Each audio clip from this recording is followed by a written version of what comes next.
I will get more fruity bars. Wait, hold on. Before you do that, what was I gonna say? Hey, Steven, what did we watch today? I want a Quest bar. Hey, Steven, what did we watch today? We just watched Creed 2, the second one. The second Creed. It's about a boxer. You know, it's in the Rocky universe. Rocky had an opponent who was then his friend, Apollo Creed, who died, but he had a son, Adonis Creed, and he started being a big boxer in the last movie, and he's still a big boxer in this movie. And yeah, I mean, the premise is there's this dude. I forgot I had the music on. Yeah. This dude, Ivan Drago, killed Apollo Creed in the ring, and he has this son who's basically just like an anvil, but with muscle. And I mean, this dude just like a fucking juggernaut. Victor Drago.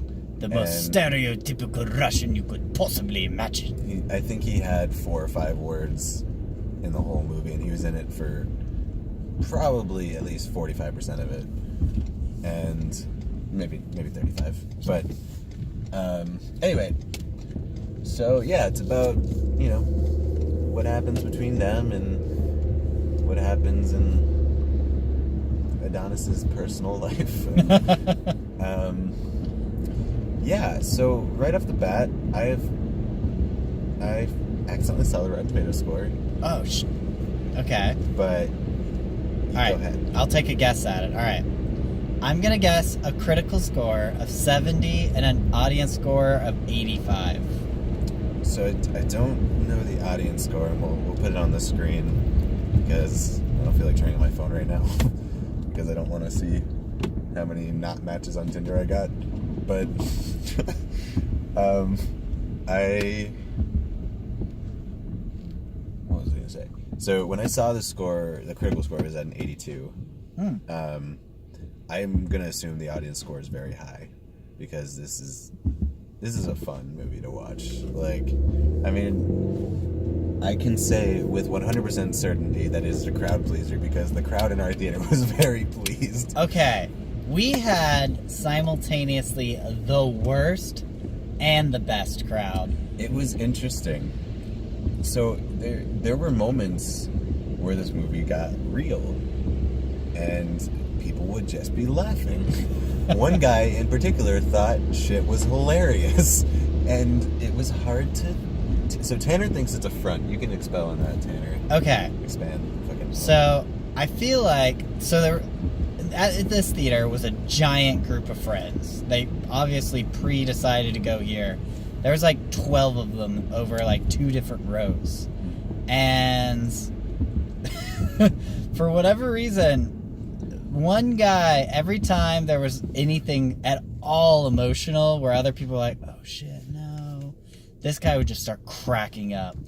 I firmly believe it was him just putting on the tough guy, like, you know, like when he was just trying to mask his emotions. Instead of crying, he was like, this is stupid.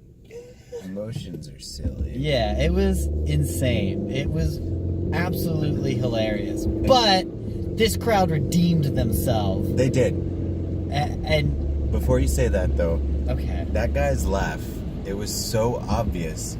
He was holding it in. He was trying. And then suddenly just a... like you know what I mean. There are times, like, usually I can stifle my laughter. I was telling Tanner earlier, sometimes when it's quiet, which is, this doesn't exactly apply because this theater was not quiet at all, ever. Like, from beginning to end, like, there were people talking, and I was like, this is a weird experience, but whatever. So yes, but then the crowd redeemed itself. How, Tanner? Okay, so we're gonna skip the things I didn't like about this movie and go ahead and talk about the best parts of this movie. Oh my god, the fighting in these movies are incredible, ridiculously good. Oh, and my goodness. I mean, I seriously, if he got hit in the body, I like had to hold my body. Like it was And it's so, you're so invested. Oh, I hate it so much, Steve. You're so invested that at certain times, people were cheering or crying or booing like it's a fucking real match, and they can hear you, and it was crazy, and that was awesome for that part of the movie. Yeah, the fighting in this movie is very punchy. It's good, so visceral. The way they shoot it, it's not like you're a spectator in the crowd. They mix it up. They put you really close to the action.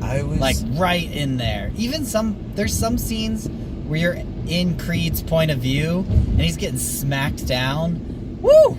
Oh my goodness. Those are intense. It is scary. I mean, it's their fight scenes are so well choreographed, and it is, I mean, I don't know how they do it. Obviously, I don't have the slightest clue, but it is. Those were definitely strong points of the movie. I mean, there were times where you just felt every punch, and you just wanted, like, I mean, the anticipation, and I don't know. I was so into it, and I knew afterwards that I would feel like I won a box, like I did after the first Creed, and I won a box. So you just want to punch something. Yeah, but I want something that can punch me back.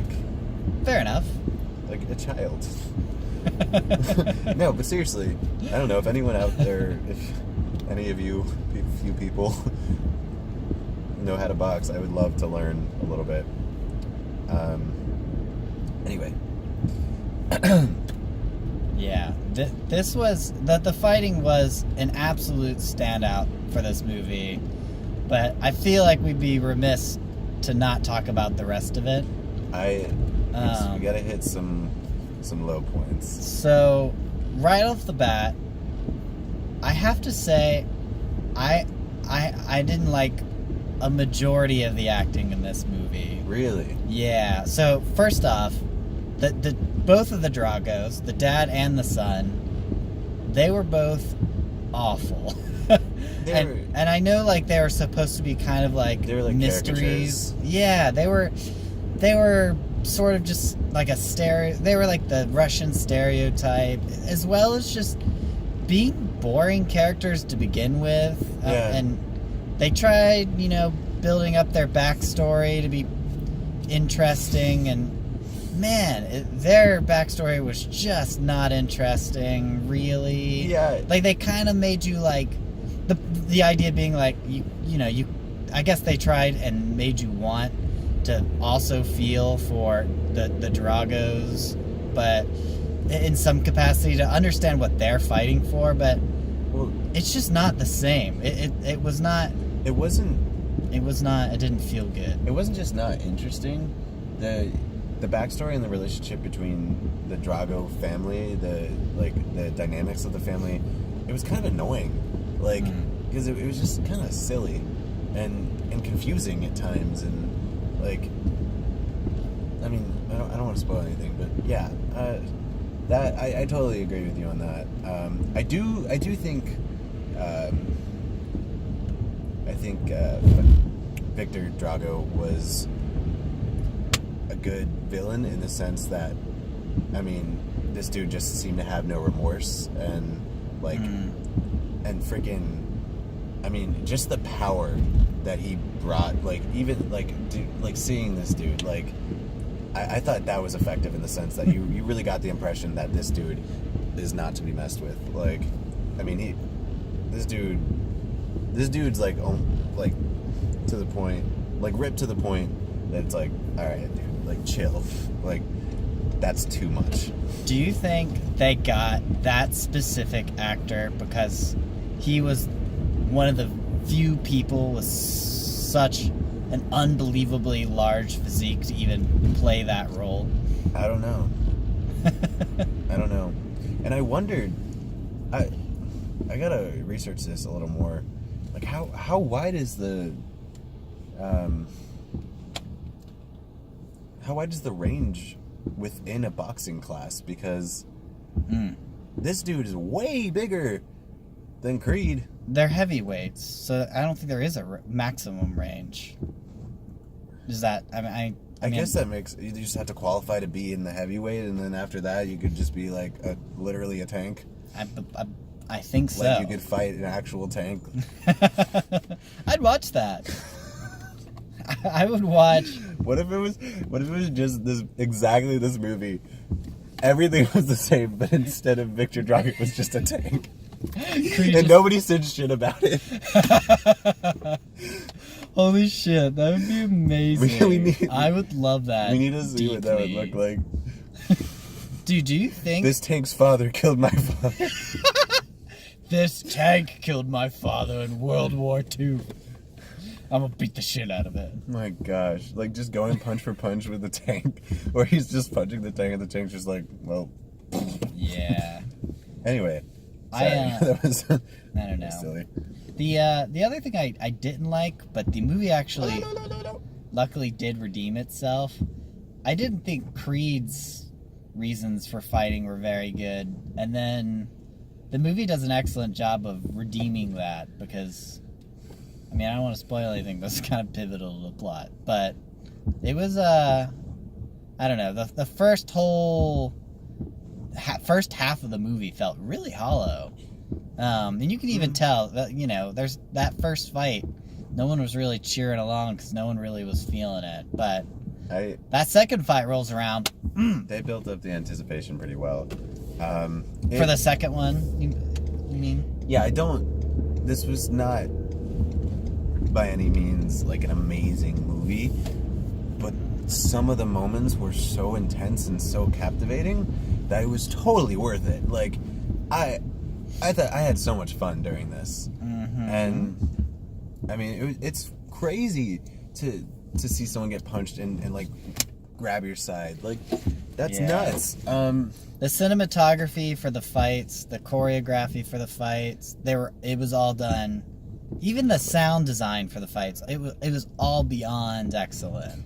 Those things alone make the movie worth watching. I would really recommend this to anyone that's a fan of any sort of sport-related movies. I mean, you kind of get the idea of what's going to happen. It's not groundbreaking. Other than in the sense that the fighting scenes were so good. I like Michael B. Jordan a lot as an actor. I thought he shined. I think he does really well. You know, I wasn't in this particular movie. I wasn't in awe of his performance, but I thought he did a good job. I wasn't feeling his performance at all. You know who I was feeling, though? Sylvester Stallone.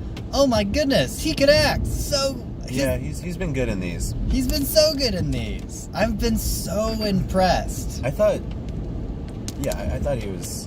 I mean, I don't think his character's marvelous or anything, but he's a great actor for that role.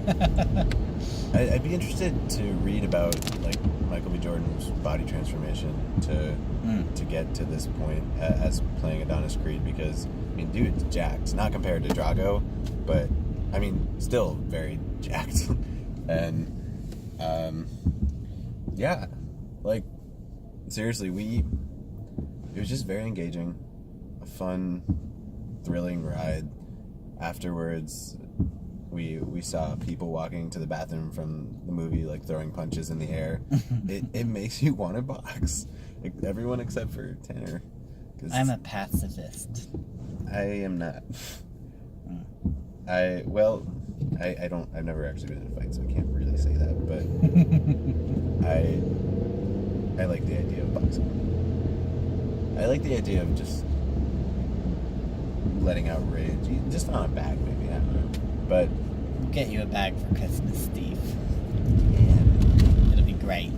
I'd punch a bag. I'd kick a bag more than I would punch a bag, but get my shins worked out. Do some right proper Muay Thai to a bag. Also, dude, I feel like I'm gonna barf if I see another fucking Aquaman trailer, because that movie looks so shit. Oh my god. It looks so bad. They made so there's a new trailer for Aquaman out, which I hadn't seen yet, and I thought, well, not that I thought, but I figured it would maybe be a little more like interesting, a little more personal. Nah. They cannot make a good trailer from this movie, which, how is there going to be a decent movie? Yeah. Like, they're... I guess no one can hear me because I'm not actually talking toward the mic, but yeah, the trailer for that movie is awful. I can't believe that after all these years of work, that's what they ended up with trailer-wise. I'm bored with it already, and I haven't seen the movie. Oh, it's gonna be a real slogger. We're gonna see it. We're not gonna like it. No, we're not gonna like it. We're gonna go in trying to...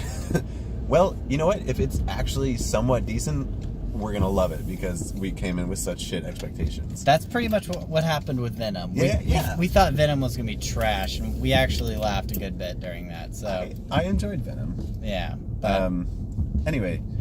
So that looks crap. There was I can't remember the name of the movie, but there's an interesting love story by the creator of Moonlight that's coming out. Which it looked really good to me. I can't tell you what it's about other than a love story, but something on Beale Street or something. Yeah. That looks cool. Since this was like a very like kind of a blockbuster movie, most of the commercials were kind of silly. The trailers, like what men want. Again, what the hell else was there? Not that it really matters, but I feel like there was another. Oh my gosh, the Sherlock Holmes Homies, whatever it is. Oh yeah, Homies, that is correct. With Will Ferrell and Sherlock Homies. John C. Reilly. Yeah, that looks terrible. So bad. I mean, and I enjoyed Step Brothers and Talladega Nights. Like I actually did. Mm-hmm. But that looks like complete garbage, so we'll see. Anyway. Alright, everyone have a lovely rest of your day. Whatever or day start it is that this of your day. You see or this on day or night. It is a Saturday night. Hey. It is right now in our world. It's 10:24. Right. Quick side note, this is a long movie, just by the way. Oh yeah, it was long. We didn't get out till almost 10. The movie started at 7:20. AMC has lots of commercials though. Lots of trailers. There are a lot of trailers. We really need to start. And they don't start the trailers on time. Yeah. What the hell? We love this theater. I think that's our one complaint. Yeah, that's true. There's a lot of trailers, and the trailers don't ever start on the start time. Okay, and they didn't give me a fucking water cup. Again? No, this happened like a month ago, but I'm still pissed. I hate that because I'm not going to purchase a water bottle. First of all, it's expensive. Second of all, it's plastic. Third of all, fuck you, I'm thirsty. Like, all right. All right, bye. No, give people water. No.